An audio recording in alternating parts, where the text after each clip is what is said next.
Hello guys, ఎలా ఉన్నారు? Welcome to cine chat. So Robin Hood movie గురించి మాట్లాడాలంటే సాహసం అనే చెప్పాలి. అండ్ అలాగే మాట్లాడమే సాహసం అంటే ఇంకా చూస్తే సో ఎగ్జాక్ట్ నా ఫీలింగ్ అదే అనమాట. సో థియేటర్లోకి వెళ్ళి కూర్చున్నాను, ఒకవైపు వెళ్తున్నాను. స్టార్టింగ్ వాజ్ గుడ్, స్టార్టింగ్ ఒక బాగానే ఉంది, బాగానే వెళ్తుంది అని చెప్పేసి అనుకున్నాను. బట్ సడన్గా కథ మొత్తం డివేట్ అయ్యి ఎక్కడికో లింక్ చేసుకుని వెళ్ళిపోతూ ఉంటారు.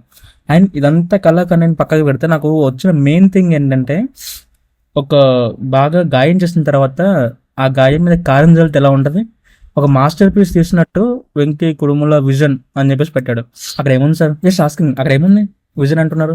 2000 నుంచి 2025 వరకు సేమ్ రొటీన్ టెంప్లెట్ అండ్ అవసరం లేని సాంగ్స్, సిచ్యువేషన్ సంబంధం లేని సాంగ్స్ ఇవేనా?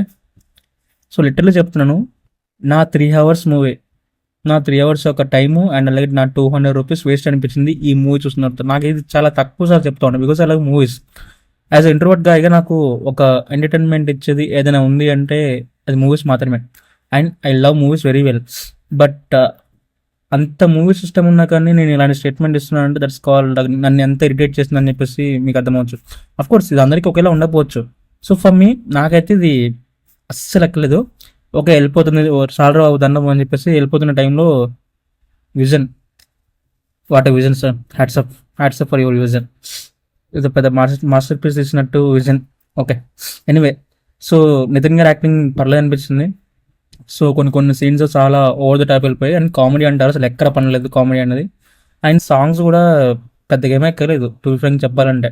బ్యాక్గ్రౌండ్ మ్యూజిక్ సోసాగా ఉంది, అసలు ఎందుకు చేశారు అర్థం కావట్లేదు. అండ్ వారణం మావా ఏదో ఆయన క్యామియోని పెట్టుకొని టికెట్స్ తెంపేద్దాం అని చెప్పేసి చేసిన ఒక ప్రయోగంలా కనపడుతుంది తప్ప నిజంగా క్యారెక్టర్కి అంత డెప్త్ ఉందా అంటే ఏమో తెలీదు. బట్ యా, ఇంతకుముందు నేను చెప్పలేకపోతున్నాను. So actually mad movie review కూడా చూసాను అనమాట. సో మ్యాడ్ మూవీ కూడా చూసాను, అది తొందరలోనే, I mean next couple of అవర్స్లోనే ఆ మూవీ రివ్యూ కూడా వచ్చేస్తుంది. సో ఇంతకీ మీరు రాబిన్ హుడ్ మూవీ చూసారా? చూస్తే మీకేమనిపిస్తుంది ఒకసారి కామెంట్లో చెప్పండి. నాకు కూడా మీ ఒపీనియన్ వినాలని ఉంది. అంటే నేను ఒక్కరిని ఇలా ఫీల్ అవుతున్నానా, మీరు కూడా ఇలా ఫీల్ అవుతున్నారా అని చెప్పి తెలుసుకోవడం కోసం. సో ఇది మన రివ్యూ. ఈ వీడియో మీద లైక్ చేయండి. ఇలాంటి మరిన్ని కోసం మన ఛానల్ సబ్స్క్రైబ్ చేసుకొని స్టేట్ ఇన్ సినీ చాట్.